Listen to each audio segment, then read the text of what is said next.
Tak ada mana nampak. Jadi tak ada jadi masalah.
Salih Kedi. Allah, susah menyangkut.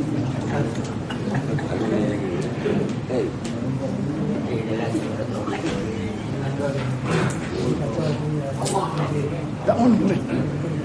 Dah ya. Dia mau.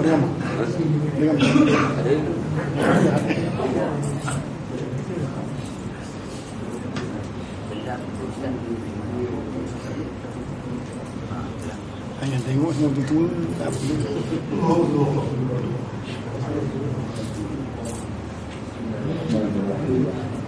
Alhamdulillah Rabbil Alamin. Wassalatu wassalamu ala asyrafil mursalin Sayyidina Muhammad sallallahu alaihi wasallam وعلى آله وصحبه ومن سار على نهجه إلى يوم الدين.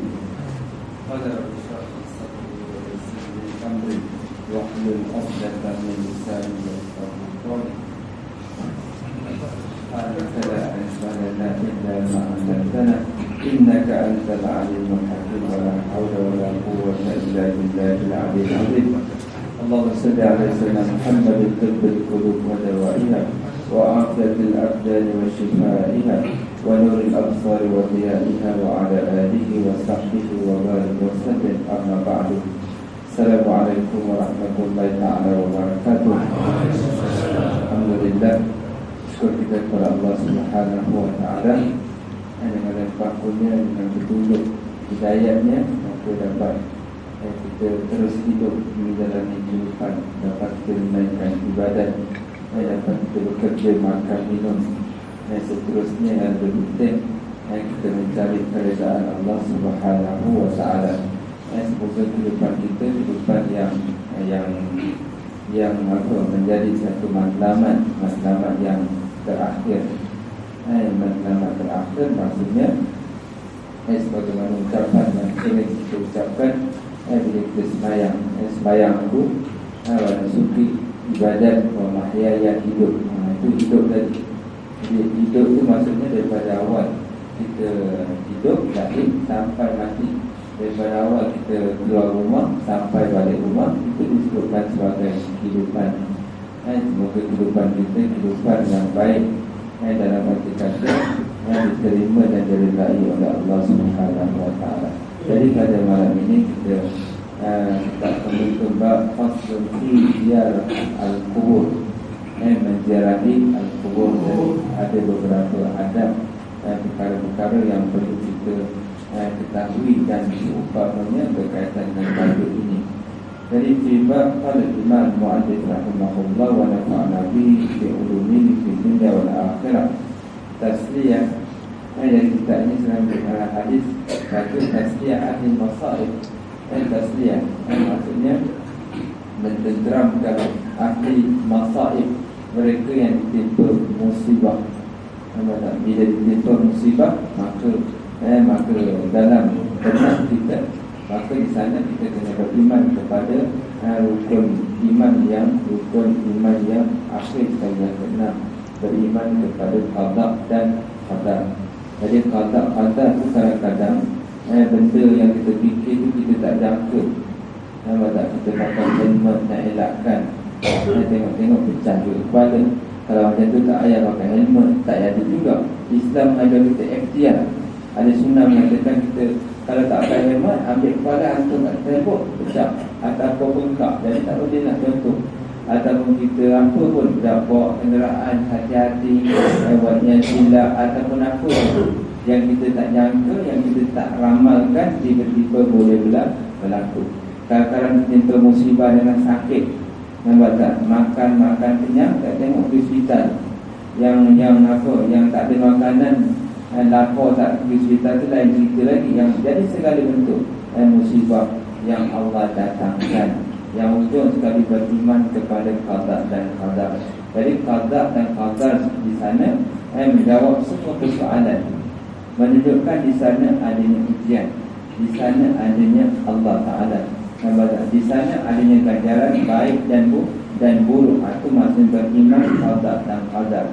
Kita beriman, percaya dengan rukun iman yang tadi, maka hidup kat dunia ni kita jadi stabil.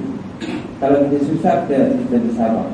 Kalau menghadapi sebarang kepayahan, maka segalanya, semuanya itu kita kembalikan kepada Allah Subhanahu wa taala tanpa menafikan usaha dan ikhtiar. Dan perbincangan yang panjang.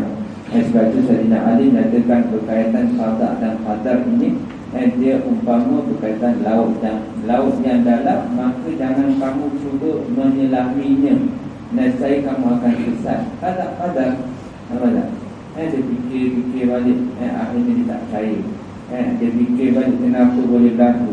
Dia fikir kenapa Allah turunkan musibah, kenapa Allah kanak-kanak yang tak berdosa mati kena bunuh, kenapa rakyat Palestin yang baik tidak dibantu, tak diselamatkan, kenapa Israel hidup aman. Misalnya lah, jadi perkara-perkara demikian Itu semua urusan Allah Subhanahu wa taala. Faslun fi ziyaratil qubur. Ziyaratuha mustahabbah. Jadi di sini sebutkan ziarah kubur, ziarah ni sunat. Wa yadhkurul akhirat. Sebab apa sunat? Sunat tadi dalam arti kata dia mengingatkan tentang akhirat. Itu yang jadi sunat. Tapi kalau dia ziarah kubur jadi benda lain, maka tak jadi sebagai sunat. Dia ziarah kubur kerana dia nak ambil nombor. Orang ambil nombor ni dia berani buat malam. Kita tak berani. Ada bila pergi malam Jumaat, dengar malam Jumaat laju jalan. Memang tak misalnya tapi dia malam Jumaat tunggu pukul 12 tanggung-tanggung dia datang. Nampak tak? Dia nak aku dengar berbicara dia. Kita tak tahu. Yang tahu kerana nak ambil nombor. Kita tak percaya, tapi dia percaya. Nak buat macam mana? Itu maksud dia.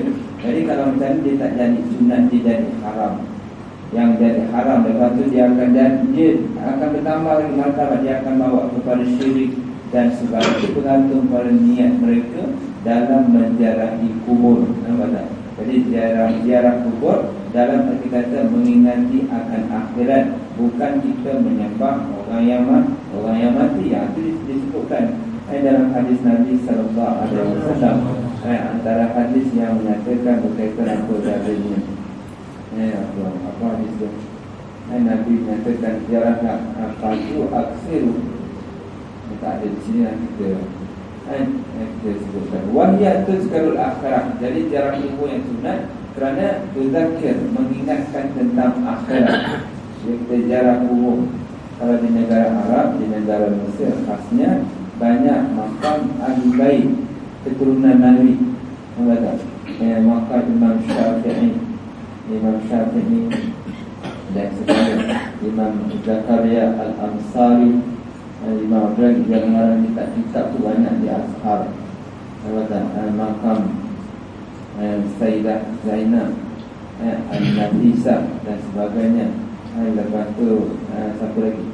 Dan segala macam, dari segala para ulama, para awliya sebenarnya banyak terdapat di negara Mesir. Jadi sampai negara Syria dan negara-negara lain. Jadi mengingatkan kita akan akhirat.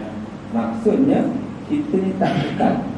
Sebab tu jarang kubur ingat, ni nampak tak, kita beri salam dan sebagainya. Wa tufraqul mautah. Yang ketiga, mengembirakan orang mati. Sebab itu tadi kita ceritakan beberapa adab apabila kita datang, apabila kita menziarahi akan kubur, sebagaimana disebutkan oleh Imam Al-Ghazali. Bima yahsud lakum minal ahya min qira'atin wa istighfar wa du'a wa sadaqa wa nahwu dzalik. Jadi umpama apa? Tufraq, mengembirakan bagi orang yang mati. Nampak tak? Sebab itu disebutkan Nabi sallallahu alaihi wasallam daripada riwayat Aisyah, Sayyidah Aisyah. Nabi dia berkata, sebab apa Sayyidah Aisyah? Kerana dia isteri tahu waktu malam Nabi keluar. Isteri dia sebab itu isteri sebagai periwayat hadis. Artinya tidak mengapa wanita itu menjadi guru, boleh jadi guru. Imam Syafi'i pun berguru dengan Sayyidah Zainab. Kalau kita baca sejarahnya, kalau tak, jangan kita fikir perempuan dekat rumah saja.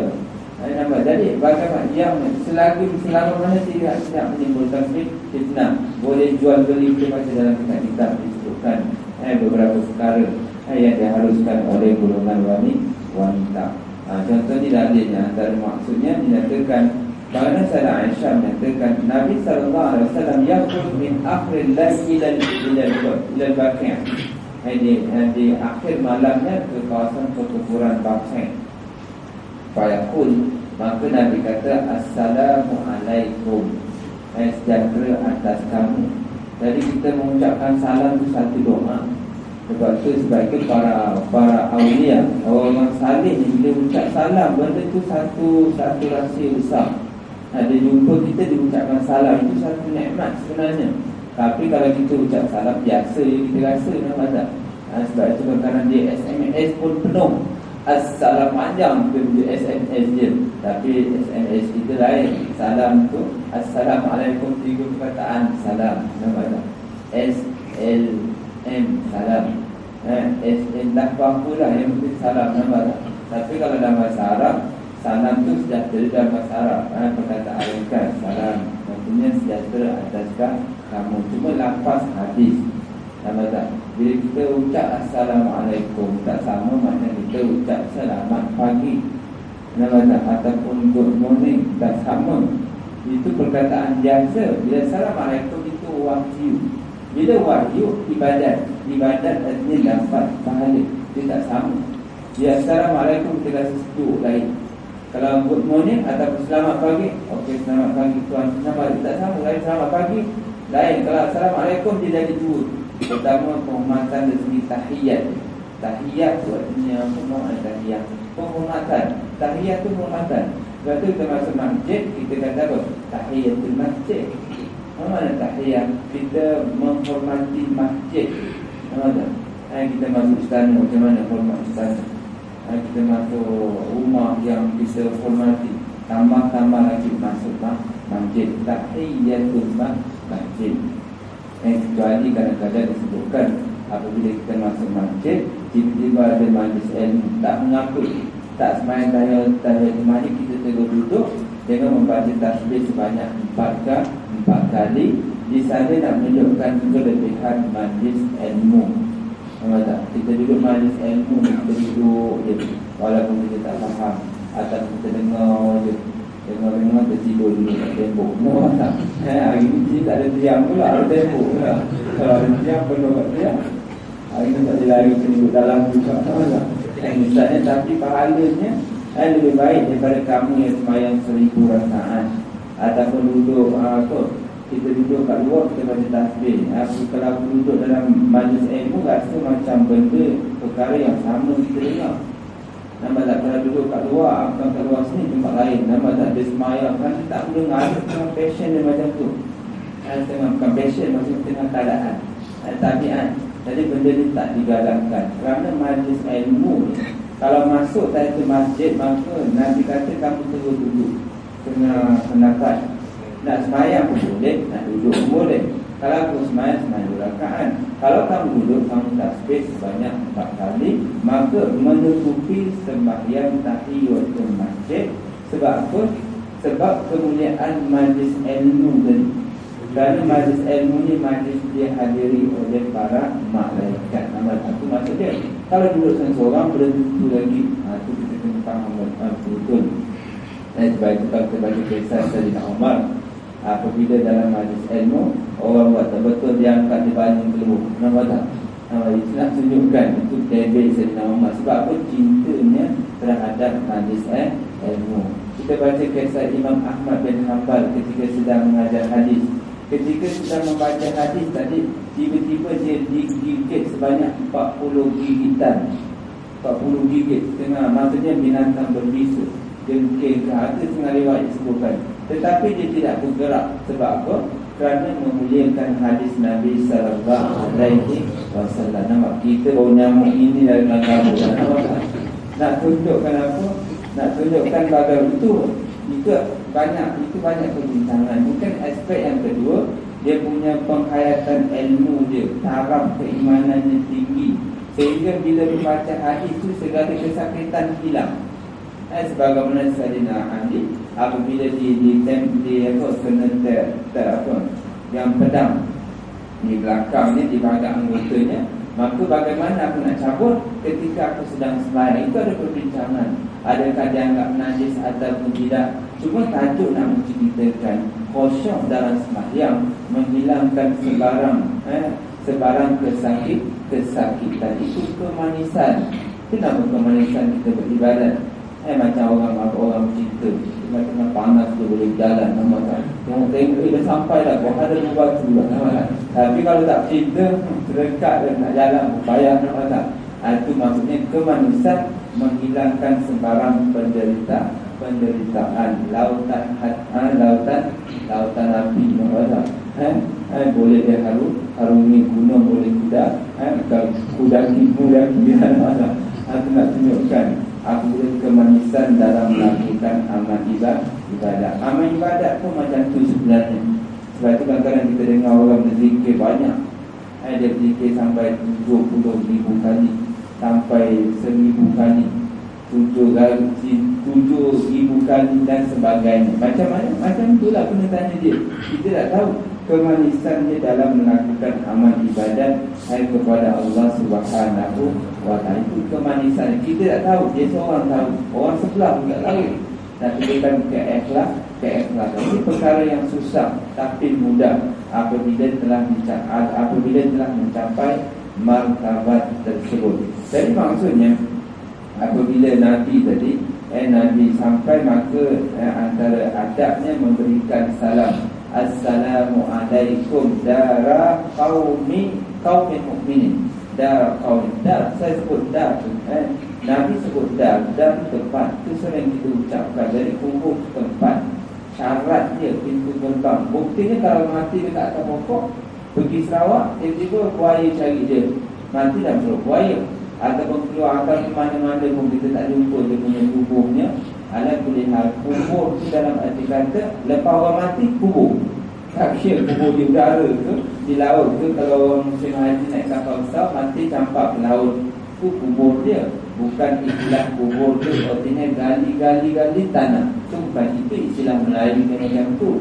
Sebab itu istilah bila Nabi Adam, anak dia yang Habil dengan Habil berkelahi, dia bunuh seorang, mati, dia tak tahu nak buat macam mana. Dia nak letak macam tu je. Tiba-tiba akan datangkan Al-Ghurab. Bukan Al-Quran. Apa Al-Quran? Didatangkan dengan Ghurab apa? Hilang. Maka bukan lam hitam, lam memang hitam. Tahu tak? Dia datang ke Ghurab, maka Ghurab tu berkelahi. Hilang. Bila hilang berkelahi, maka seekor mati. Seekor mati dia angkat, dia pikul, dia gali, dia cari, dia kais tanam, maka ditanamkan. Maka dia dapat idea. Itu semua wahyu daripada Allah, ilham tadi. Maka dia tengok hilang macam tu, maka dia pun galisan sama. Itu disebutkan di dalam Al-Quran. Nampak tak? Ribu tahun yang silam, Al-Quran diturunkan di akhir zaman. Zaman Nabi Muhammad SAW, menceritakan terhadap kisah Nabi Adam. Adam berapa banyak? Nabi yang Rasul yang ke-25, 24 sebelumnya menceritakan zaman Nabi Adam. Menunjukkan Quran itu bukan ciptaan Nabi Muhammad SAW. Banyak, itu mukjizat. Jadi Quran tu kita kena baca, kita bayangkan Quran ni daripada langit. Kita bayang terlalu mulia. Kan kita baca Quran macam biasa je, baca metro.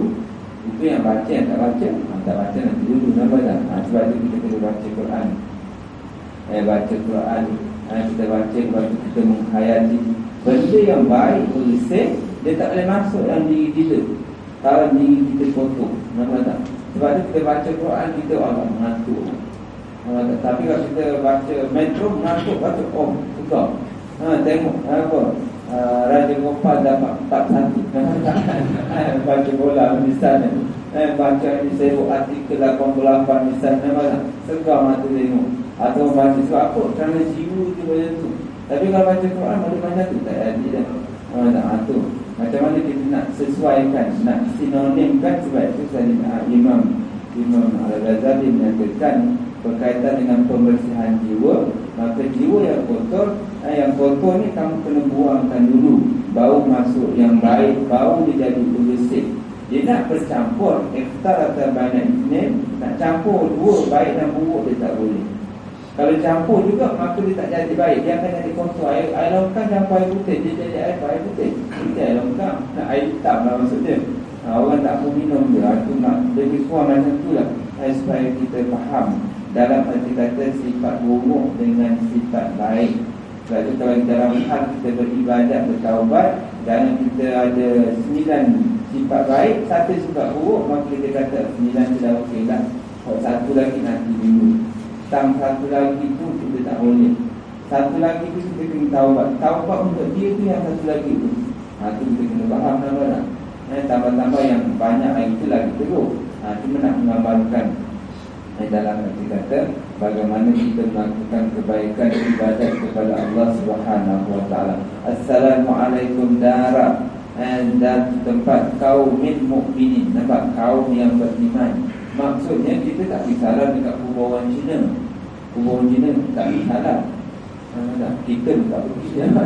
Sebenarnya itu kan Assalamualaikum menunjukkan perkataan damai mukhatab. Kum tu damai mukhatab dalam istilah Grace. Damai ganti nama kita berkata. Kita jumpa orang Assalamualaikum, kita jumpa diam, kita cakap pun. Pasal dia bukan kum, bukan benda yang hidup. Artinya orang mati itu hidup. Darakau mu'minin atakum ma tu'adun. Aku datang kepada kamu apa yang telah dijanjikan. Allah Nabi sebutnya dalam hadis, kamu ni dijanjikan waktu dulu kamu mati. Kamu matilah, matilah. Itu maksudnya. Lepas tu gadan mu'ajjalun, esok tangguh. Mu'ajjal artinya ditangguhkan, maksudnya hari akhirat ditangguhkan. Belum lagi. Wa inna insyaallah, sesungguhnya sesungguhnya kami ni insyaallah bikum lahiqun, kami ni insyaallah akan ikut kamu juga. Menguji juga kemudian. Itu maksudnya lahiq itu kemudian dia dah mati. Dia dah mati yang kemudian ikut, mesti ikutnya nama. Dulu kita dengar siapa yang hidup, dia hidup, dia ceritakan orang tu mati. Dia pula dah mati dah. Kita tak baca lagi. Dia step by step. Tunggu-tunggu. Itu Nabi kata, kamu telah datang kepada kamu apa yang telah dijanjikan kepada kamu. Sebab itu kita beribadat. Kalau kita malas beribadat, kena ingat dalam kubur. Kalau kita tamat harta, kena ingat dalam kubur. Kalau kita malas nak berzakat, kena ingat dalam kubur. Nampak tak? Kerana nilai dunia, nilai akhirat waktu kita sihat, dia bertambah murah nilainya. Itu sering kita ucapkan, nilai akhirat ni waktu kita sihat dia murah. Tapi bila kita dah sakit, dah segala macam, maka nilai akhirat melampau tinggi. Kalau ada kekayaan dunia timur barat, aku nak wakafkan, tapi Allah tak mau terima lagi.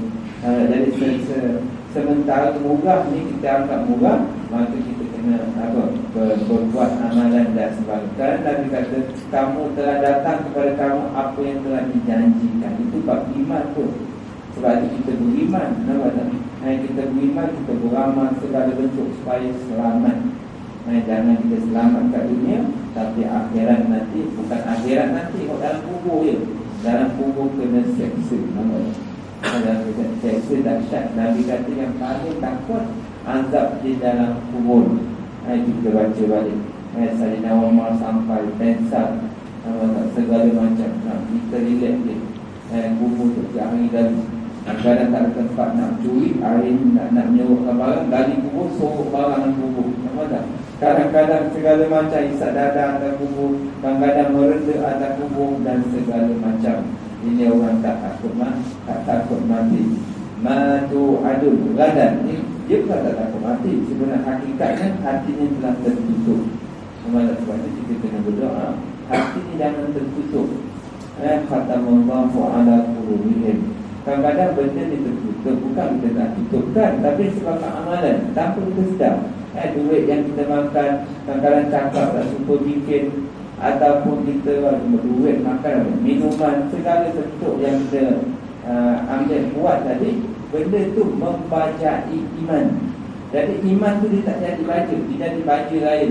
Akhirnya hati kita tertutup. Itu yang berbahaya.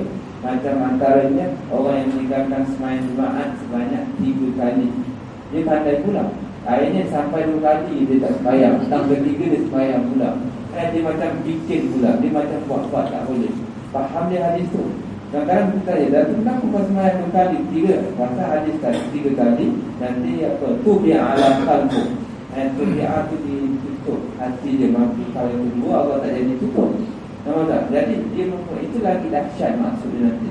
Kalau dia fikir macam tu, dia bukan buat ibadat yang orang fikir macam tu. Nampak? Sebab tu kalau nak keluarkan zakat, contoh 40 ekor kambing kena keluar berapa ekor? 3 ekor. Sampai 3, tak sampai 40, dia sembelih 3 ekor pula. Dia sembelih 2 ekor. Dia tak sampaikan dunia khas. Orang macam ni lebih dahsyat. Dia memang tak kena zakat, tapi akhirat nanti, nampak tak? Dia kena seksa juga. Jangan kita kelentung Tuhan. Allah tahu juga umumnya memang cerdik. Tapi cerdik tu tak boleh pakai. Kita nak jangan tipu-tipu macam tu. Kerana Allah tahu malaikat. Jadi kuasa Allah tu banyak sangat. Ilmu tu terlalu luas. Kita tu yang tak ada ilmu walaupun cerdik. Jadi sebenarnya kita tak mengenal Allah Subhanahu wa ta'ala. Ma tu'adun, apa yang dijanjikan, gadan mu'ajjal. Wa inna insyaallah bikum lahiqun, maka kami insyaAllah kami akan ikut. Allah maghfir li ahli baqi. Maka itu dalam satu hadis, ini riwayat yang berbeza sebenarnya. Maka akhir sekali Nabi kata Allah maghfir, Nabi sebut daripada Sayyidah Aisyah, Allah maghfir li ahli baqi al-gharqad. Ya Allah, ampunkan ahli baqi al-gharqad. Mana gharqad?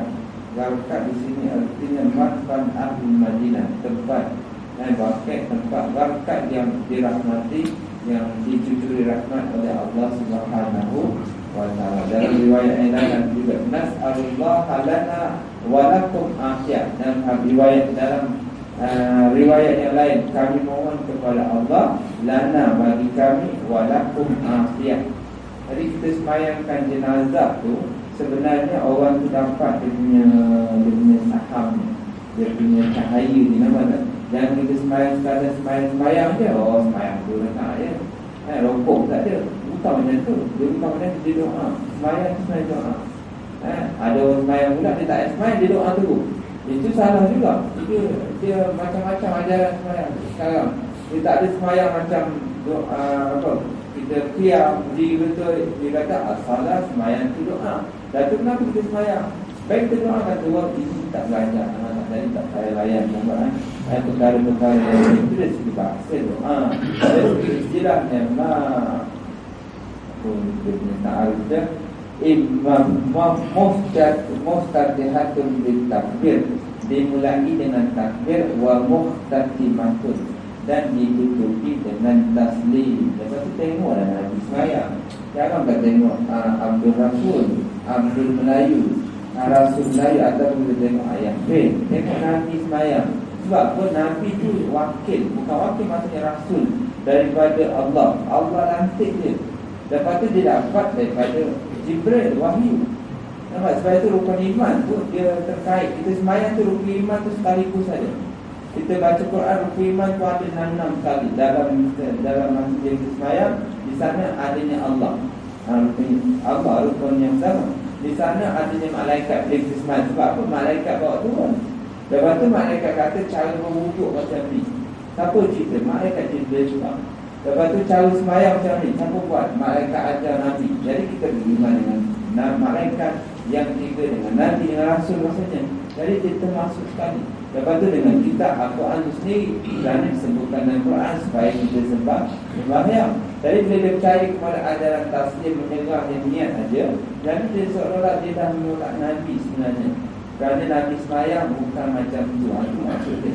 Jadi dia dan itu bawa kepada syirik dan segala macam. Itu basic dia. Jadi kita faham dia punya asal, jadi begitu mudah. Sebab kita belajar walaupun dulu kita mengaji Quran waktu budak-budak tahun 60, bukan saya dulu, 50-an misalnya. Nampak tak? Walaupun dia belajar tak informal, tak resmi, tapi benda tu ada keberkatan. Dia jangan melakukan ajaran sesat yang pelik-pelik. Kita makin canggih ni, makin banyak sesat. Belajar hari Senin, nampak tak? Belajar makanan student tu ada PhD, ada master, tapi cara ibadat semayang pun tak betul. Dia masuk Syiah. Orang ada master, ada BA, ada PhD, tapi yang Syiah. Hafal Quran pula tu, nampak tak? Yang kat sini kita tahu apa Quran, tak apa Quran. Yang orang kami tengok jauh sikit, hafal Quran, nampak tak? Satu keluarga Syiah. Bila Syiah kenapa? Jadi itulah pasal kita tak faham tentang apa benda yang kita anuti sebelum ni. Ahli sunnah, apa benda ahli sunnah? Sunnah jamaah pun kita tahu. Tapi bila masuk Syiah rasa seronok pula. Nampak tak? Sedangkan Syiah tu sebenarnya dia tak apa masalah Sayyidina Abu Bakar, dia problem dia sikit. Sayyidina Umar, kita tak ada masalah. Khilafah Ar-Rasyidin yang 4, mereka itu dijamin masuk surga. Kita nak bincang detail ilmu kita pun tak banyak. Kita nak cerita bahasa Arab pun kita tak pandai. Hadis pun kita tak hafal. Mana dia hafal hadis-hadis yang dia nak hafal dia? Tahu Quran pun kita nak baca pun. Baca pun kalau kita tak betul. Jadi macam mana kita nak berbincang dengan lebih detail berkaitan dengan perkara-perkara yang dah memang ulama dah putuskan. Ini macam ni, ini macam ni. Nampak tak? Itu bab-bab yang demikian supaya apa? Selamat dunia dan akhirat. Jadi nas'alullah lana wa lakum afiyah. Kami memohon kepada Allah dan kamu akan kesejahteraan atau doa daripada Nabi sallallahu alaihi wasallam. Jadi seterusnya berkaitan dengan tajuk kita tadi, wal maut alladhi ma dzukira fi qalil min mata'il akhirah. Jadi disebut tentang ziarah kubur tadi. Di sana disebutkan ayat alam ya'ni lil ladzina amanu an takhsha qulubahum li dzikrillah wa ma nazala minal haqq. Apa hasibtum annama khalaqnakum abasan wa annakum ilaina la turja'un. Ini beberapa ayat yang ditetik nak menceritakan kelebihan kita ziarah kubur tadi supaya kita ingat, nampak ingat kita ziarah anak, kalau anak yang menyalah hati, aku hidup bagi anak dan hati. Ziarah bapa, ingat bapa kita berapa sekian, dulu bapa aku sihat, satu dan dua mati, sekarang aku pun nanti juga akan datang. Nampak apa hasil nama hal? Adakah kamu sangka kamu dijadikan sia-sia? Jangan kita sangka kita dijadikan sia-sia. Kita dijadikan semata-mata kumpul duit, lepas tu beli rumah besar, lepas tu beli kereta, lepas tu beli apa ni? Beli segala macam tu aja. Jawapannya tidak. Kena ibadat. Kena beribadat, duit gunakan jalan yang baik, kena berdakwah. Kena menegakkan Islam, kena beramal semua sekali. Tak mesti orang menegakkan Islam tu orang tu mesti ustaz. Orang menegakkan Islam kerana ustaz tak ada duit, dia ada duit. Kadang-kadang ustaz tu tak ada idea, dia tu pakar idea. Kadang-kadang ustaz tu tak ada idea, tapi dia tu pandai daripada aspek pentadbiran, daripada pentadbiran, bagaimana penyusunan nasihat. Jadi masing-masing tu berbeza.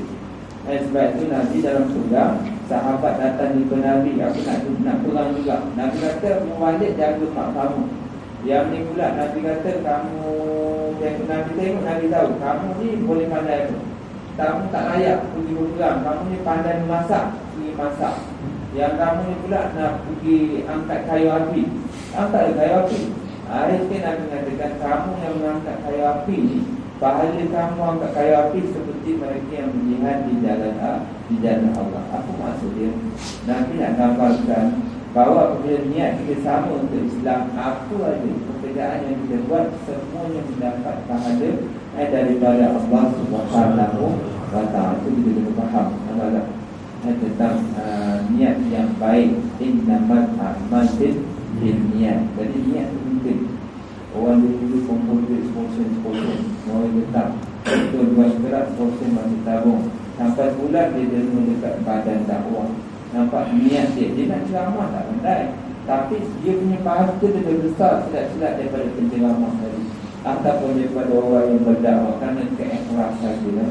Jadi kita jangan ukur dengan mata zahir, tapi dari segi pengorbanannya tidak diketahui kecuali Allah Subhanahu wa ta'ala. Maksudnya bukan sia-sia, itu bukan sia-sia. Jadi kita jangan sia-siakan umur kita. Dulu Pak Melak, kita dah hidup dah 50 tahun. Sekarang dah umur 50. Sekarang bukan saya, orang lain. Masa 50 pun tak ada masalah, boleh je. Ada umur, aku juga dengan 50 tahun. Ada separuh lah. Tapi orang kata 60 tahun tak mampu 60 juga, nak 40 juga. Tapi tak buat macam mana? Kamu putih tu bila hitam ada. Jadi umur buat 55 tahun tadi, kita kena tahu, adakah jangan kita sikit-sikitkan umur. Kalau dah 55 tahun tu bajet tinggal berapa lah. Umur Nabi 63 hingga 8 tahun. 8 tahun tu kita kena hijau. Supaya kita jangan jadi orang yang sia-sia umur. Yang lepas tu nak kena macam mana? Moga Allah tak ampunkan, kita taubat balik, minta taubat dan segala macam. Yang 8 tahun tu kita kena bersungguh-sungguh. Kerana 8 tahun tu nak pakai akhirat hidup sampai hidup. Jangan menyesal. Menyesal habis. Itu benda-benda yang perlu diingatkan, yang Nabi ingatkan kepada kita. Kemudian disebutkan sikit lagi wafis sahih. Wafis sahih Bukhari ini tak disebut, tak apa kan? Yang tak disebut dia baca disebut sebagai hadis. Wafis sahih Bukhari. Sekejap, seminit 2 minit. Min hadis Ibn Umar Dan ada orang dia sampai Isyak ni dia punya pokok kita tengok cium. Dia otomatik nampak tak? Kunci dah berbunyi dan segala macam. Itu rasa jam pun dah lain macam tu. Itu keadaan manusia nak buat macam mana? Masing-masing dengan kelemahan kan. Tapi kalau kita duduk kat panggung wayang 3 jam tak ada masalah. Dan Kristen pun sekejap bawah yang mata menangis, alamak bawa dah habis dah. Itu bezanya. Itu kita kena beza benda tu.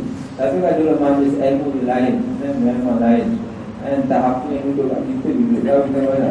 Jadi sebenarnya nafsu dalam diri. Sebab tu nafsu dalam diri ni, kalau kita duduk dalam majlis zikir para ulama, kita tengok dia duduk lama benar. Nak sesuaikan dengan dia, kita tak ngam. Tapi kena ngam juga, supaya kita bersama dengan para ulama pada hari akhirat. Min hadis Ibnu Umar radhiyallahu ta'ala anhuma qala akhadha Rasulullah sallallahu alaihi wasallam. Jadi Nabi memang kibai, jadi Nabi pegang bahu dia. Ibnu Umar artinya Abdullah. Ibnu Umar, Ibnu Mas'ud maksudnya Abu. Ibnu tu anak. Sebab itu disebutkan radhiyallahu ta'ala anhuma, bukan anhu, anhuma. Allah meletakkan kedua-duanya, Abdullah dan bapaknya sekali. Itu maksudnya radhiyallahu ta'ala anhuma qala akhadha Nabi sallallahu alaihi wasallam bimankibai, dia punya belakangnya. Faqala, maka Nabi kata, kun fid dunya ka'annaka gharib, jadikan kamu di dunia seolah kamu orang yang asing, ataupun agil sabil, ataupun kamu orang yang menyeberangi, maksudnya orang bermusafir. Umur kita 20 kita tak perasan. Dah umur 50 ni baru kita nampak, aku ni orang musafir ni kat dunia ni, lepas ni nak mati pula. Umur 60 baru kita terasa. Itu kalau terasa. Kalau tak terasa, itu nampak aku. Nabi bayangkan. Sebab itu juga Ibnu Umar pun berkata, apabila kamu berpetang, jangan tunggu pagi. Bila sampai waktu pagi, maka jangan kamu tunggu petang. Khudh min sihatika limaradika, ambil sihat kau sebelum kamu sakit. Kalau kita dah sakit, duduk hospital, nak buat macam mana? Tanya hospital, dah lama tak pergi masjid.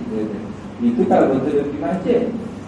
Dia nampak orang masjid, aku dah lama tak pergi masjid. Nampak tak? Tapi dia tengok orang panggung wayang datang pula, lama tak pergi masjid. Dia tak jadi juga. Jadi maksudnya gitu, dia tak boleh tunggu. Sehat di jalan pergi ibadat, pergi masjid dan sebagainya. Ambil sehat kamu untuk sakit kamu, dan ambil hidup kamu sebelum mati kamu. Jadi kena gunakan sebaik mungkin yang segala nikmat yang telah Allah berikan kepada kita, supaya kita sentiasa jadi orang yang orang yang berjaya di dunia dan juga di akhirat. Aku kau berharga wa astagfirullahal azim. Subhanallah wa bihamdihi, subhanallahumma wa bihamdika, asyhadu an la ilaha illa anta, astaghfiruka wa atubu ilaik. Bismillahirrahmanirrahim. Wal 'asri innal insana lafi khusr illa alladziina aamanu wa 'amilus shalihaat wa tawassaw bil haqqi wa tawassaw bis sabr. Bismillahirrahmanirrahim. Alhamdulillahirabbil alamin. Wassalatu wassalamu ala asyrafil mursalin wa ala alihi ajma'in. Allahumma aftah 'alaina hikmataka wa anshur 'alaina min khazaini rahmatika ya arhamar rahimin. Allahumma ja'alna jam'ana hadza jam'an marhuman wa tafarruqana tafarruqan ma'suma.